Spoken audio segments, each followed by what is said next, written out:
నమస్తే, welcome to iDream inside politics with కవిత.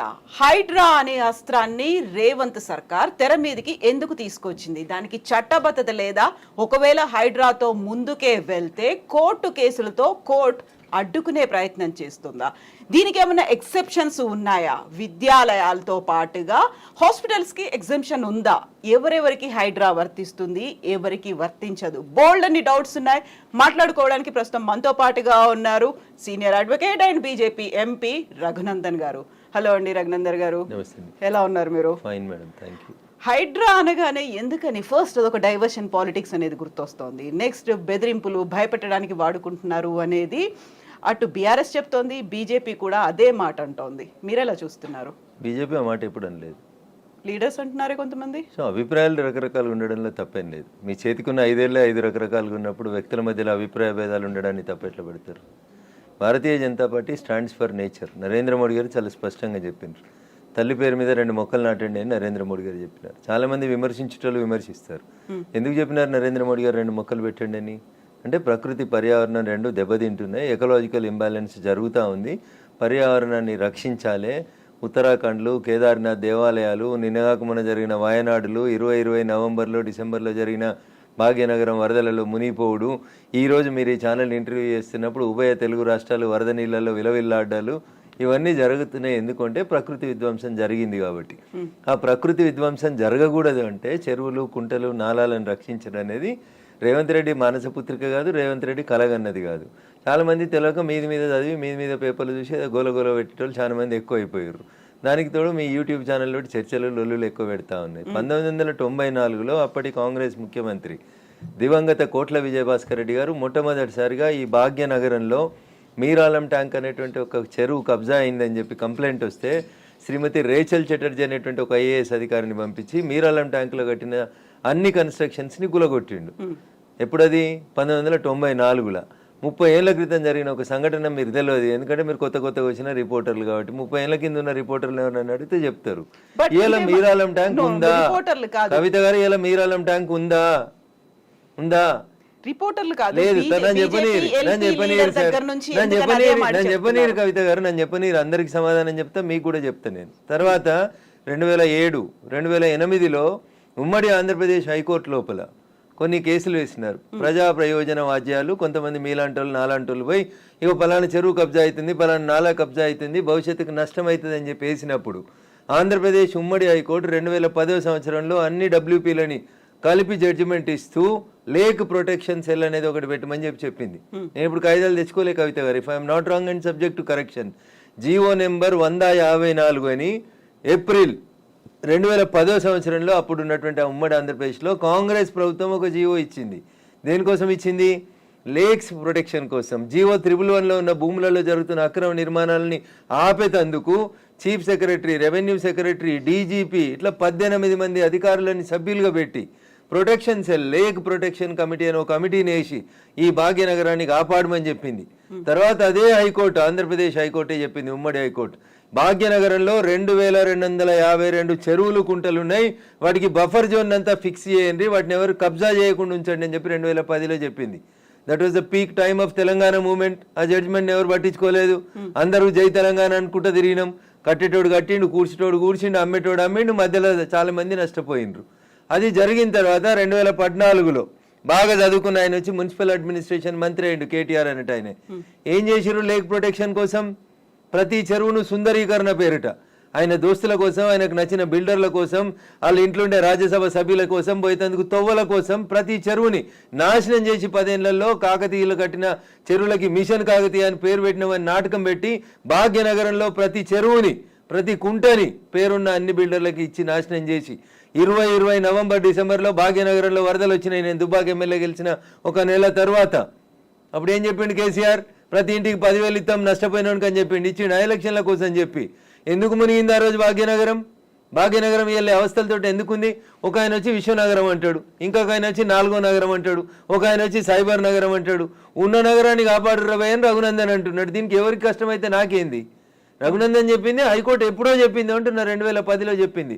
తర్వాత 2020లో కేటీఆర్ అంటే ఆయన మున్సిపల్ అడ్మినిస్ట్రేషన్ మినిస్టర్గా మళ్ళొక జీవో తీసుకొచ్చిండు. మళ్ళీ జీవో తీసుకొచ్చి ఏం చెప్పిండు, అప్పటి కొత్త జిల్లాలు అయినాయి, ఉన్న భాగ్యనగరాన్ని కాపాడలేనోడు, కూట్ల రాయి తీయలేని కేటీఆర్ అనేటోడు మళ్ళీ ఒక జీవో తెచ్చిండు. జీవో నెంబర్ 46/54, కరెక్ట్ గుర్తులేదు కవిత గారు నాకు, సబ్జెక్ట్ టు కరెక్షన్. దాంట్లో ఏం చెప్తాడు, మెదకు, సంగారెడ్డి, సిద్దిపేట జిల్లాలని కూడా ఈ లేక్ పరిరక్షణ కమిటీ లోపలికి తీసుకురావాలని చెప్పిండు. జీవో 2021 ఇచ్చిండు, 22లో ఇంకో జీవో ఇచ్చిండు. ఇచ్చి లోకల్ బాడీస్కి ఒక జాయింట్ కలెక్టర్ ఉంటాడు ప్రతి జిల్లాలో. ఆ లోకల్ బాడీస్కి జాయింట్ కలెక్టర్ ఎవరైతే కలెక్టర్గా పనిచేస్తున్నాడో ఆయనను వీటికి లేక్ల రక్షణ కోసం ఇన్ఛార్జిగా పెట్టిండు. ఎన్ని చెరువులు కబ్జా అయినాయి, ఎన్ని కుంటలు కబ్జా అయినాయి? సాక్షాత్తు రాష్ట్ర సర్వోన్నత న్యాయస్థానం హైకోర్టు చెప్పిన 2252 చెరువులు కుంటలు ఏడునే పోదాం పాండ్రి రాండి. మా జర్నలిస్ట్ మిత్రులు మరో మంచికో చెరువుని దత్తత తీసుకోరి, కాపాడు చెరువుని. రఘునందన్ ఏదో మాట్లాడుతూ ఉన్నాడు, రఘునందన్ హైడ్రాకి సపోర్ట్ చేస్తూ ఉన్నాడు, బీజేపీ ఎల్పీ లీడర్ వద్దన్నాడు, చెరువుల కట్టమని చెప్పిండా మా ఎల్పీ లీడరు? మా ఎల్పీ లీడర్ చెప్పిండు కదా, ఆ ఫాతిమా కాలేజ్ సల్కం చెరువులో కట్టిందని కూలగొట్టమన్నాడు. దాని గురించి ఎందుకు మాట్లాడారు? ఎవరిని బెదిరించినాం? మీ దగ్గర జేసీబీలు లేకపోతే మేము జేసీబీలు ఇస్తామో అని చెప్పినాం, ఇస్తామో అని చెప్పినాం. కిరాయి లేకుండా ఫ్రీగా ఇస్తామో నంబుల్లో జరులు, తప్పేముంది అందులో? మా ఎల్పీ లీడర్ గది మాట్లాడింది చూసిన నేను మాట్లాడిందని మా ఎల్పీ లీడర్ ఏడో కాంట్రాడిక్ట్ చేయలేదు. ఏం చేసిర్రు? కేవలం పెద్దల్ని కాపాడడానికి, పేదల కోసం ఫైట్ అనేది దీన్ని యాక్చువల్ గా ఎలా చూస్తున్నారు? పల్లంరాజు అంటే పేదోడా పెద్దోడా? పల్లంరాజు ఏ పార్టీలో ఉన్నాడు? నాగార్జున అనేటోడు పెద్దోడా చిన్నోడా? ఏం మాట్లాడతారు మీరు? మల్లారెడ్డి కాలేజీ కూలగొట్టొద్దా? మీరు పొందడం లేని ప్రశ్నలు అడగొద్దు. ఎవడు పెద్దోడు ఎవడు పేదోడు? చెరువులో కట్టినోడు పెద్దోడు అయితేంది, పేదోడు అయితేంది. చట్టం ముందు అందరు సమానలే అని ముచ్చట చెప్తాం కదా మనం అందరం. మరి పెద్దోడు అయితేంది, పేదోడు అయితేంది? వాయనాడు ఎందుకు కొట్టుకుపోయింది 4 రోజుల కింద? ఎందుకు కొట్టుకుపోయింది? ఇదే NDRAలు, నేషనల్ డిజాస్టర్ రెస్పాన్సిబుల్ టీములు అన్నీ కూడా, నేషనల్ డిజాస్టర్ మేనేజ్మెంట్ టీములు కూడా అన్నీ ఏం చెప్పినాయి? అక్కడ తొలగించుర్రు, ఆ కట్టడాల చెరువులు కడ్డంగా, గుట్టల కడ్డంగా, కొండల కడ్డంగా కట్టినాయి అని చెప్పారు. తొలగించిరా? తొలగించలేదు. తొలగించకపోతే ఏమైంది? పార్లమెంట్ నడుస్తున్నప్పుడు లాస్ట్ మంత్లో చూస్తున్నాగా మనుషులు కొట్టుకుపోయారు కదా, ఊర్లు కొట్టుకుపోయినాయి కదా. మీరు ఎందుకు ప్రకృతిని విధ్వంసం చేస్తారు అంటున్నా. ఎవరిచ్చారు మీకు ఆ రైట్? ఒక సైన్స్ టీచర్ అడుగుతున్నా, పక్కకు పెట్టి రఘునందన్ ఎంపీ బీజేపీ మెదక్ పక్కన పెట్టి మాట్లాడుతున్నా. పర్యావరణ హితం కోరుకునే ఒక సైన్స్ టీచర్గా మాట్లాడుతూ ఉన్నా నేను. ఎకలాజికల్ ఇంబ్యాలెన్స్ జరగొద్దు అని చెప్తా ఉన్నా. ఎకలాజికల్ ఇంబ్యాలెన్స్ జరుగుతూనే ఈ వరదలు వస్తూ ఉన్నాయని చెప్తున్నా. వీళ్ళు ఎందుకు విలవిల్లాడుతుంది దేశమంతా? ఎందుకు విలవిల్లాడుతూ ఉంది? ఈ మాటని 1917లో ఒక రష్యన్ ఎడ్యుకేషన్ హిస్టరీ చెప్తాడు టిఆర్ మాల్తూస్. ఏమని చెప్తాడు? మనుషులు 2 × 2 4 అవుతారు, 4 × 4 16 అవుతారు, 16 × 16 326 ఇట్లా పెరుక్కుంటూ పోతా ఉన్నారు. కానీ మనిషి అవసరమైనటువంటి పంచభూతాలు గాలి, నీరు ఇవన్నీ పెరుగుతున్నాయి. అట్లా మీరు పెరిగినంత స్పీడ్గా పెరుగుతున్నాయా? పెరుగుతలేవు. కాబట్టి ఏ డే విల్ కమ్, భూమి తనకు బరువు ఎక్కువ అయిన రోజు జనాభాని మనం నియంత్రించకపోతే తానే నియంత్రిస్తుంది అని చెప్పి 1917లో ఒక రష్యన్ ఎడ్యుకేషన్ హిస్టరీ చెప్తే 10th క్లాస్ బయాలజికల్ సైన్స్లో పాపులేషన్ ఎడ్యుకేషన్ అనే పాఠం పిల్లలకి చెప్పడాన్ని ఆచరిస్తామని ఒక స్టూడెంట్ అడిగితే ఆచరిస్తా అని ఒక కూతురికే కన్ఫైన్ అయిన ఒక టీచర్గా అడుగుతున్నాడు. నేను ఇలా ఈ ప్రకృతిని విధ్వంసం చేసే హక్కు నీకెక్కడిది? అందుకనే వాల్కనోలు, అందుకనే సునామీలు, అందుకనే ల్యాండ్ స్లైడ్లు వస్తున్నాయి మన దేశంలో. You have to control. ఆ కంట్రోల్ ఎక్కడ తప్పింది? తక్కువ ధరకు వచ్చిందని చెరువులో. భాగ్యనగరంలో జనాభా పెరిగితే చెరువును కబ్జా చేస్తావా? కుంట జాగా తక్కువకి వచ్చిందని కొనుక్కుంటావా? కమిషనర్ని మేనేజ్ చేసి పర్మిషన్ తెచ్చుకుంటావా? ఐఎమ్ ఆస్కింగ్ దిస్ గవర్నమెంట్, ఎవరైతే కమిషనర్ పర్మిషన్ ఇచ్చిండో ముందు వాడిని రిమాండ్ చేయి. ఏ బ్యాంక్ అయితే లోన్ ఇచ్చిందో ముందు ఆ బ్యాంక్ మేనేజర్ని రిమాండ్ చేయి. ఇరిగేషన్ వాళ్ళు చూస్తూ కళ్ళు మూసుకొని కళ్ళుండి చూడలేని కబోతులైన ఇరిగేషన్ ఎస్సీలను రిమాండ్ చేయి. హైదరాబాద్ని కాపాడాల్సిన అవసరం లేదా? భాగ్యనగరం విశ్వనగరంగా విరాజిల్లాలనే వద్దా? నువ్వు కట్టినావా చెరువు? నువ్వు తోడినావా చెరువు? ఉన్న చెరువుని చంపే హక్కు నీకెక్కడిది? ఇట్లే మాట్లాడతాడు రఘునందన్. మీకు నచ్చితే మీ ఇష్టం, మీకు నచ్చకపోతే మీ కష్టం. దానికి నేనేం చేస్తా? ఆర్టికల్ 19 నన్ను మాట్లాడమని చెప్పింది, మాట్లాడతా. మీరు నేను మాట్లాడితే ఆ పక్కన ఉన్నాయని ఏం మాట్లాడితే నాకేం? ఎగ్జాక్ట్లీ ఇవన్నీ ఉన్నాయి. కాకపోతే చిన్నోడా పెద్దోడా? కోర్టు కేసులనే భారతదేశ సర్వోన్నత న్యాయస్థానం చెప్పింది, సుప్రీంకోర్టు, చెరువులు, కుంటలు, నాలాలు ఎవరు కబ్జా చేసినా నిర్దాక్షిణ్యంగా గులగొట్టమని చెప్పింది. ఈ దేశంలో సుప్రీంకోర్టు కంటే పెద్ద కోర్టు ఏంది? ఏం కోర్టు ఉంది అంటున్నా? ఎవరు పడితే వాళ్ళు స్టే ఎట్లా ఇస్తారు? ఎవరు ఇచ్చారు మీకు అధికారం? సుప్రీంకోర్టు చెప్పింది వినాలని హైకోర్టులకు లేదా? ఏం వినాలే? మొన్న వేరు కదా హైకోర్టుకు అనురాగ్ యూనివర్సిటీ వాళ్ళు. ఆయన కాయిదాలు చూసి వారం రోజులు టైం ఇచ్చి తహసీల్దార్ను ఒకవేళ FTL ఉంటే తీసేయమని చెప్పిండ్రు.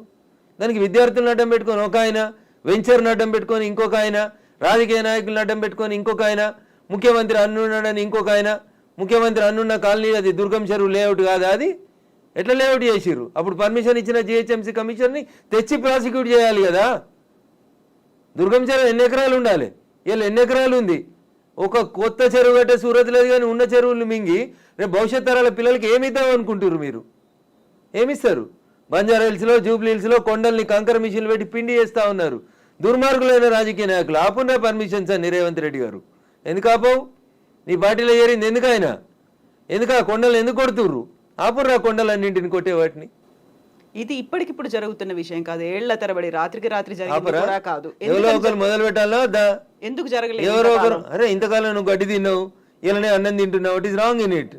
మీరు గడ్డి తిన్నారు కాబట్టి నేను గడ్డి తినాలనా? నాకంటే ప్రభుత్వం ముందు తప్పు చేసింది కాబట్టి నేను తప్పు చేయాలనా? Once again I'm telling I'm not supporting Revanth Reddy.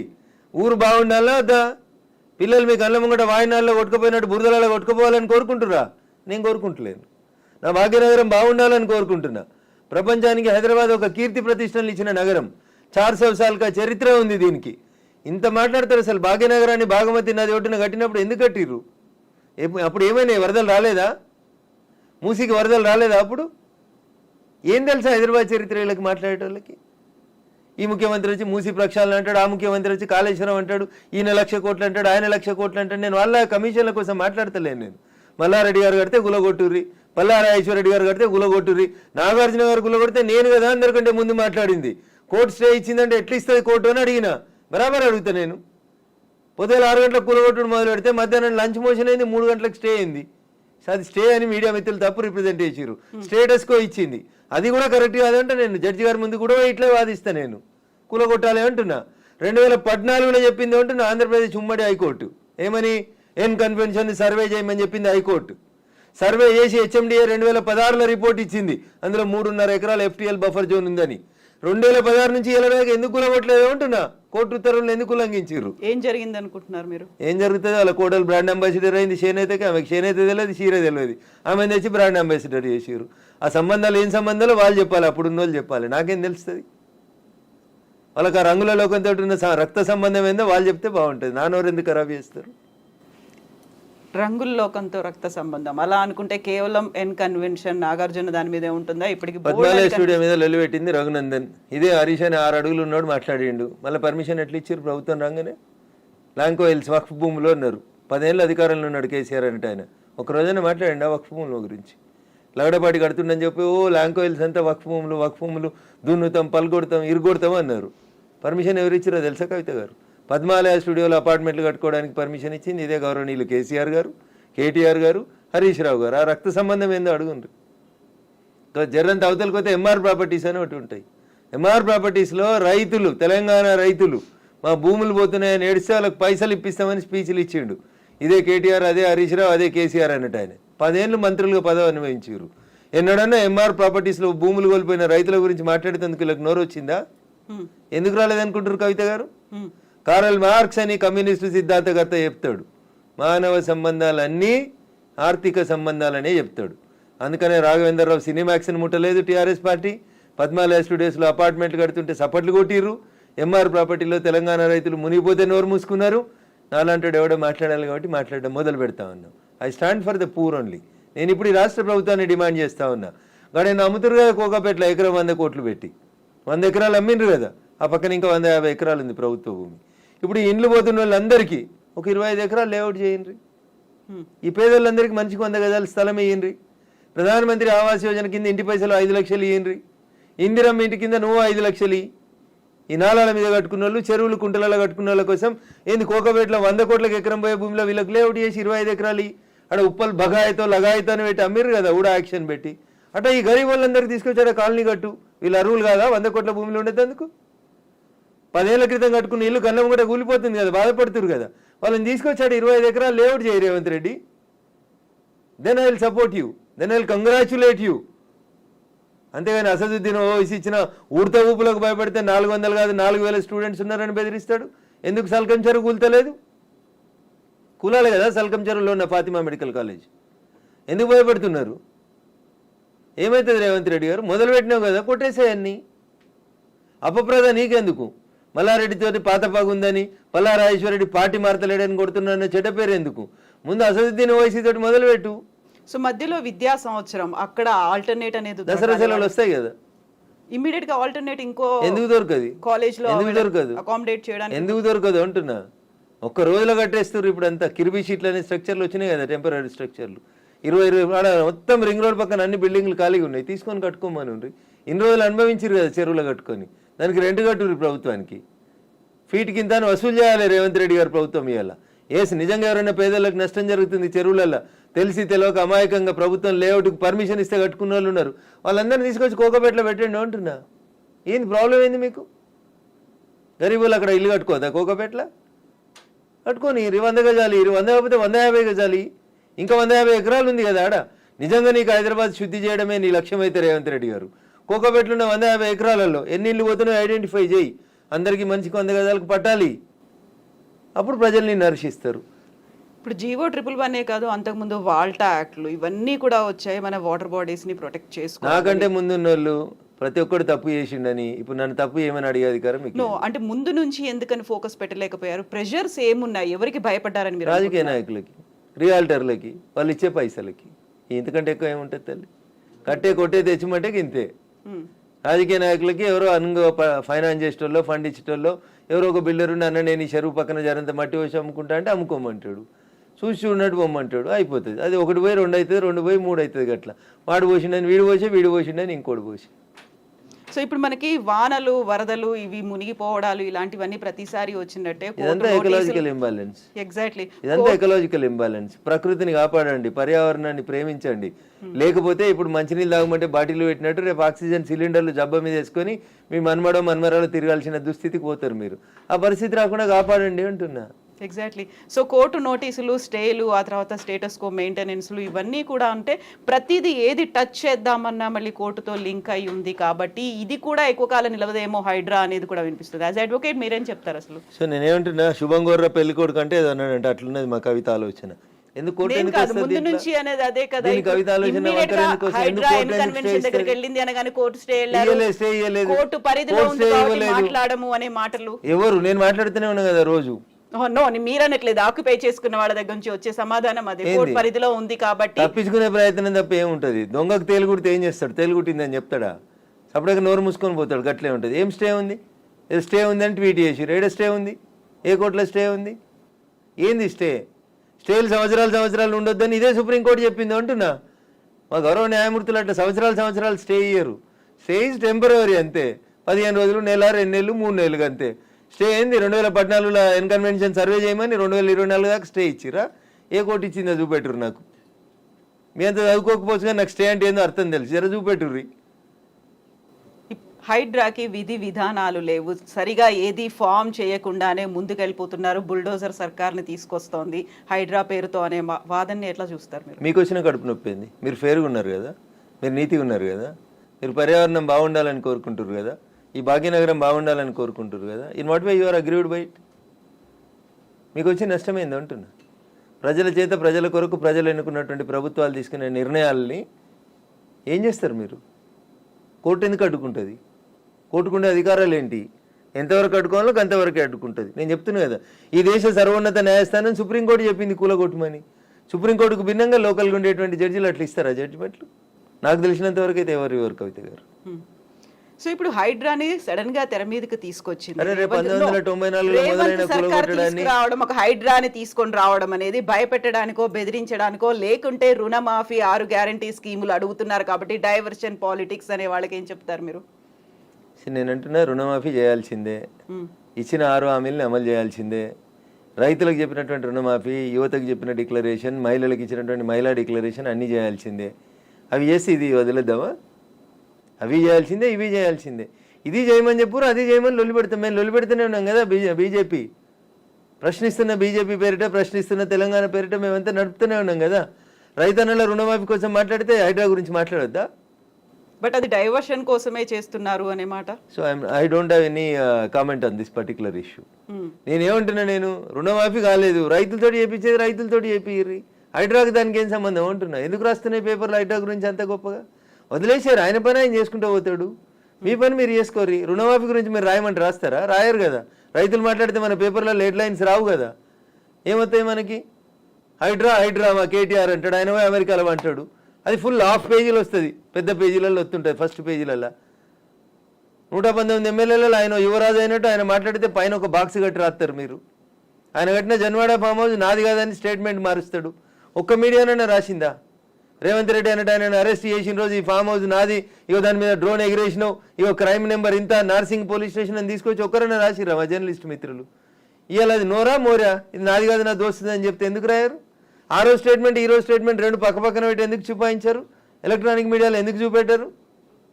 ఎందుకు చూపెట్టరు అంటున్నా. ఎవరా దోస్తు? ఎందుకు నీకు లీజుకి ఇచ్చిండు? ఆయనకు నీకున్న వ్యాపార సంబంధాలు ఏంది? అది కదా మీరు బయట పెట్టాల్సింది. మునిపోయిన కంపెనీకి వారసుడు కదా ఆయన, నీకు జాగి ఇచ్చిన ఆయన, లీజ్ ఇచ్చిన ఆయన. 8,000 కోట్లు ఎగ్గొట్టిర్రాళ్ళు ఈ దేశంలో. అది మాట్లాడుకుందాం గట్లా. ఇవి మాట్లాడితే మంచిగా ఉంటాయి కదా. కవిత గారు ఆయన డింగ్ డింగ్ అని ఎగురుకుంటూ పోయి జొన్నవాడ ఫామ్ హౌస్ ఆ రోజు ఎందుకు చేసినావు? డ్రోన్లు ఎగురుతలేవా? తెలంగాణలో డ్రోన్ ఏడా ఎగురుతలేదా? డ్రోన్ ఎగిరేస్తే తప్ప ప్రతి పెళ్లిలో డ్రోన్ ఎగురుతుంది, ప్రతి బరాతులో డ్రోన్ ఎగురుతుంది, ప్రతి శ్రీరామనవమికి డ్రోన్ ఎగురుతుంది, ప్రతి వినాయక చవితికి లేకుండా ప్రైవేట్ ప్రాపర్టీ మీద ఎగరడం అనేది నీది కాదు కదా ప్రాపర్టీ. నువ్వెందుకు కంప్లైంట్ ఇచ్చినావు? నీకెందుకు కడుపున వచ్చింది? జన్వాడ ఫామ్ హౌస్ నీది కాదు కదా, నీ దోస్తుంది కదా. ఒక ఎంపీ పార్లమెంట్ నడుస్తుంటే ఢిల్లీకి వెళ్ళి హైదరాబాద్కి పోతే ఎయిర్పోర్ట్కి వెళ్ళి పట్టుకొచ్చి రిమాండ్ చేసారు కదా నార్సింగ్ పోలీసు వాళ్ళు. అప్పుడు ఎందుకు చేసినావు? నీది కాని ఫామ్ హౌస్లో, నీ దోస్తు ఫామ్ హౌస్లో ఎవరు నీ దోస్తు పేరు చెప్పు, ఆయనకు ఆస్తి ఎక్కడిదో చెప్పు, ఏ కంపెనీ పెట్టి షేర్లు ముంచిరో చెప్పు, ఏ కంపెనీ పెట్టి వాళ్ళు నాయన జైలుకి పోయిండో చెప్పు, గవి చెప్పు కదా. వాస్తవాలు జనాలకి తెలియకుండా చేస్తారు కాబట్టి నాలంటోడు మాట్లాడాల్సి వస్తుంది. హైడ్రామా అన్నారు, ఎవరు చేస్తున్నారు హైడ్రామా? అన్నోడు చేస్తున్నాడు అంతే. ఎవడు అన్నాడు? ఎవడు పేరు చెప్తాలి, చెప్తావా? వాని చరిత్ర ఏందో చెప్పిపోతే. మీరు అన్నారు ఇప్పుడు హైడ్రామా చేస్తున్నారని. నేను చెప్పలేదు, ఆ పొరపాటున కూడా అనలే. హైడ్రా వాళ్ళ పనులు చేసుకుంటూ పోనీరు అంటున్నా. సల్కం చెరువును గులగొట్టిన రోజు రంగనాథ్ సంగతి అడుగుతా, నేను రేవంత్ రెడ్డి సంగతి కూడా అడుగుతా. మొదలు పెట్టగానే అడ్డమైంది కాలాల కట్టే పెడతారు అంటున్నా. మల్లారెడ్డి కాలేజీని గులగొట్టకపోతే అడుగుతా నేను. స్టే ఇస్తే కోర్టుకు ఆర్గ్యూ చేస్తా, స్టే వేకెట్ చేయమని ఆర్గ్యూ చేస్తా. తప్పేముంది అందులో?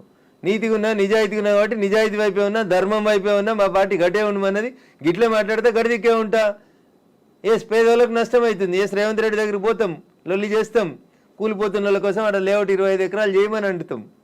అది ధర్మం. అది కడుపు కాలినందుకు నిలబడతా ఖచ్చితంగా. So Raghunandan Rao advocate and రాజకీయ నాయకుడు, ఇప్పుడు ఒకవేళ ఏదైనా మాట్లాడాలి అంటే ఊరికే అలా ఆరోపణ చేయకుండా ఆధారాలతో సహా చూపిస్తాడు అనేది. జన్వాడ ఫామ్ హౌస్ కి సంబంధించి మీ దగ్గర అన్ని ఆధారాలు ఉన్నాయా? నేను ఎప్పుడు దాని మీద ఇన్వెస్టిగేషన్ చేయలేదు.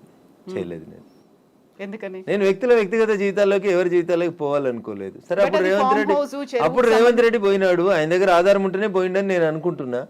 అది వాళ్ళిద్దరికి సంబంధించిన వ్యక్తిగతమైన పంచాయతీగా చేసుకున్నారు వాళ్ళు. Let it be decided. నేను ఇవాళ అడుగుతుంది ఏంటంటే, మీకు జన్వాడ ఫామ్ హౌస్ నాది, నా వ్యక్తిగత జీవితానికి భంగం వాటిల్లింది, మా ఫామ్ హౌస్ మీదకి వచ్చి డ్రోన్ కెమెరా ఎట్లా ఎగిరేస్తారు, ఇవి రఘునందన్ మాట్లాడలే. ఆ రోజున యువరాజు కేటీఆర్ మాట్లాడిండు.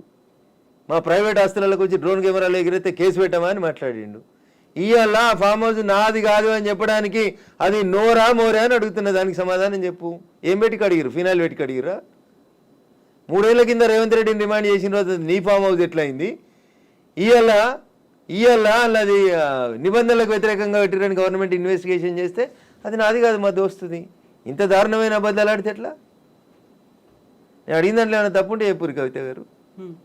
మీకు డౌట్ ఉంటే నేను ఆ రోజు కేటీఆర్ మాట్లాడిన మాట, ఈ రోజు కేటీఆర్ మాట్లాడిన మాటలు 2 పంపిస్తా. ఈ ఇంటర్వ్యూ మధ్యలో ఆపి అది ప్లే చేయండి, తెలుస్తుంది మీకు. జనాలకు వాస్తవాలు చెప్పుమర్రి. ఎస్, ఇప్పుడు పేదలకి సంబంధించి కూడా వాళ్ళు 30-40 ఏళ్ళుగా వాళ్ళు ఆ ప్రాంతంలో ఆశ్రయం పొందుతున్నారు అనుకున్నప్పుడు వాటిని కూడా కూల్చేస్తున్నారు. Not only in Hyderabad, Mahabubnagar కూడా వెళ్ళారు అని బీఆర్ఎస్ లీడర్స్ చూపిస్తున్నారు. ఎవరికైతే ఓటేసి గెలిపించుకున్నారో వాళ్ళు ఇప్పుడు వీళ్ళని పేదలు నిరాశ్రయులు చేస్తున్నారు అనేది. కవిత గారు, దీన్ని 2 పార్శ్వాలుగా చూడండి దయచేసి. హైడ్రా చేస్తున్న పనిని అభినందించుర్రి. చెరువులు, కుంటలు, నాలాలలో కట్టినవి తొలగించుండ్రి. ఒకవేళ అందులో నిజంగా గరీబోడు ఉంటే, ఎంక్రోచ్మెంట్స్ లేవు, పేదోడు బలైండు, అక్కడ ఒక మున్సిపల్ లేఅవుట్ అయింది, ఆ లేఅవుట్ ప్రకారం వాళ్ళు కొనుక్కున్నారు అని అంటే ప్రభుత్వం వాళ్ళకి ప్రత్యామ్నాయ ఏర్పాట్లు చేయాల్సిందే. It is an undisputed issue. మళ్ళీ చెప్తున్నా నేను, 2 రోజుల తర్వాత నేను అదే చెప్తా ఉన్నా మీకు. ఉప్పల్ బగాయితో లగాయితో, నాకు పేరు I'm not remembering or recollecting it proper. Uppal బగాయితులు ఎట్లా ప్లాట్ చేసి అమ్ముకుర్రో, ఇప్పుడు ఉన్నారు కదా రాజపుష్ప ఆయన 100 కోట్లకు ఎకరం రిజిస్ట్రేషన్ ఆపినావు కదా, ఆ 10 ఎకరాలలో ప్లాట్లు చేసి ఇచ్చేసే వీళ్ళకి. ఆ పక్కన ఇంకా 150 ఎకరాలు ఉంది కవిత గారు, దాంట్లోకి 25 ఎకరాలు లేఅవుట్ చేయి. ఈ ఇండ్లు కోల్పోతున్న వాళ్ళందరికీ అంటున్నా, your the custodian of the peoples money, అంతేగాని నువ్వు ఓనరు కాదు కదా. ఇటు ఇల్లు కోల్పోయినా నష్టపోయిన ఆయనకి 100 గజాలు ఇవి అంటున్నా. 100 కోట్లకు ఎకరం ఉన్న భూమిలో 100 గజాలు ఇస్తే you will not feel happy Kavitha గారు? ఉంటారా ఉండరా? కొంచెమైనా కోపం తగ్గుతుందా తగ్గదా? ఇచ్చేయండి అంటున్నా. మియాపూర్లో 100 ఎకరాలు కొంతమంది పెట్టుబడిదారులు దోసుకున్నారు, కబ్జాలు చేసిర్రు, పంచురా భూముల్లో ఉంటుంది. ఇట్లాంటి వాళ్ళకి అమాయకత్వంతో, తెలిసి తెలివనితనంతో లేఅవుట్లు, చెరువులు, కుంటలలో ఎవడన్నా బిల్డర్ చేసిన మోసానికి బలైన పేదోళ్ళు ఉంటే బరాబర్ వాళ్ళకి ప్రభుత్వం న్యాయం చేయాల్సిందే. కూలగొట్టడం ఎంత ధర్మమో పేదోని కాపాడడం కూడా అంతే ధర్మం. ఈ రెండు ఇన్సెపరబుల్ ఇష్యూస్. ఒక నాణానికి బొమ్మ బొరుసు ఎట్లుంటాయో చెరువుని కాపాడడం నీ బాధ్యతనే, నష్టపోయిన గరీబోని ఆదుకోవడం కూడా నీదే బాధ్యత. ఆదుకోవాలని కూడా ప్రభుత్వాన్ని మేము డిమాండ్ చేస్తా ఉన్నాం. ఎగ్జాక్ట్లీ. ఇప్పుడు హైదరాబాద్ హైడ్రాకి సంబంధించి ఈ ఒక అంశం రన్ అవుతూ ఉన్నప్పుడే ఇంకొక అంశం కూడా తెర మీదకి వచ్చింది. మహబూబ్నగర్ పోవద్దా? మహబూబ్నగర్లో చెరువు కబ్జా చేస్తే గులగొట్టొద్దా? ఎగ్జాక్ట్లీ. సిద్దిపేటలో చెరువు కబ్జా చేస్తే గులగొట్టొద్దా? వరంగల్ కూడా పోవాలి, ఏడికైనా పోవాలి.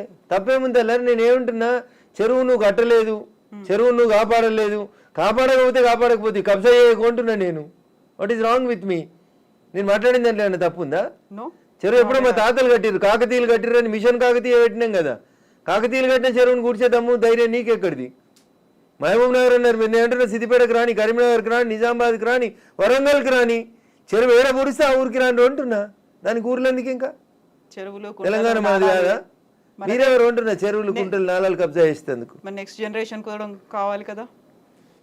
కొంగలు లేవు, ఊర పిచ్చుకలు లేవు, నెమలు లేవు, జింకలు లేవు, దుప్పులు లేవు, కనబడతలేవు అని అంటున్నా. నేను సైన్స్ టీచర్ కాబట్టి మీకు యాడ్ చేస్తా. ఒకప్పుడు రాక్షస బల్లి ఉండే, ఇలా కనబడుతుందా కవిత గారు? పిల్లలకి మీరు ఏం చెప్తున్నారు? టీవీ పెట్టి రాక్షస బల్లి బిడ్డ, డ్రాగన్ డ్రాగన్ అని చూపిస్తున్నారు మీరు. జూ పోతే జూ ముంగటోటి చిల్లతోటి తయారు చేసిన రాక్షస బల్లి కనబడుతుంది. అట్లా రేపు చెరువులు కుంటలు అంతరించిపోతే, ప్రకృతి పర్యావరణం దెబ్బతింటే మన పరిస్థితి కూడా గాడికే వస్తుంది. దీన్నే ఎకలాజికల్ ఇంబ్యాలెన్స్ అంటారు. ఇది అర్థం కాక ఎవరు పడితే వాళ్ళు రాజకీయ నాయకులు ఏది పడితే మాట్లాడితే నేనేం చేస్తాను? బట్ ఇదంతా స్వచ్ఛందంగా రావాల్సినటువంటి ఒక అవగాహన, లేకపోతే ఫైట్ చేయాలనేటువంటి ఒక ఆలోచన రావాలి. అది ఎందుకని వ్యక్తిగతంగా కూడా రాలేదు? వాళ్ళ మీద ఏం ప్రెషర్ ఉంది అనుకుంటున్నారు మీరు? నేనేమంటున్నా, మంచి కోరుకునేటోళ్ళు 10 మంది ఉంటే చెడు కోరుకునేటోళ్ళు 90 మంది జరుగుతూ ఉన్నారు సమాజంలో. దానివల్ల ఈ పొరపాటు జరిగింది. నిన్న పొరపాటు జరిగింది, ఈరోజు మేల్కుందామా వద్దా? మన కళ్ళ ముంగట వాయనాడు జరిగింది, మన కళ్ళ ముంగట ఉత్తరాఖండ్ జరిగింది, మన కళ్ళ ముంగట కేదార్నాథ్ జరిగింది. శివుడు ఆజ్ఞ లేకపోతే చీమ గర్వదే అని చెప్తారు. కేదార్నాథ్లో శివయ్యని దర్శనం చేసుకోవడానికి మంచి భక్తి శ్రద్ధలతో పోయారు అమాయక ప్రజలు. కొట్టుకోపోలేదా వరదలల్లా? బట్ ఇక్కడ ఉత్తరాఖండ్ కావచ్చు, కేరళ కావచ్చు, మిగతా పర్వత ప్రాంతాల్లో ఉన్నట్టు దాంట్లో వినిపించేటువంటి వాదన అక్కడ డెవలప్మెంట్ కావాలా, డెవలప్మెంట్ వద్దంటున్నారా మీరు అనే వాదన కూడా ఉంటుంది కదా. డెవలప్మెంట్ మేరిట మీరు ప్రకృతిని విధ్వంసం చేస్తారా? ఏం చేస్తారు? చేస్తే ఇట్లే కొట్టుకుపోతారు. మరి వయనాడులో కొట్టుకుపోయినప్పుడు బాధపడకుర్రి, హైదరాబాద్లో వరదలు వచ్చి చచ్చిపోతే బాధపడకుర్రి, ఇంటి ముంగట మాన్యువల్ ఆడుకుంటూ పోయి 2 ఏళ్ళ పిల్ల పడితే బాధపడకుర్రి. మరి ఆ రోజు ఎందుకు బాధపడుతురు? 18 ఏళ్ళ మీ కూతురు కాలేజీకి వెళ్ళి ఇంటికి వస్తూ కనిడకొండ మీద కొట్టుకుపోయి అంబర్పేట చెరువులో శవమై తేలిన రోజు బాధపడకుర్రి. మరి సంతోషపడుర్రి, మంచిగా అయింది అనుర్రి.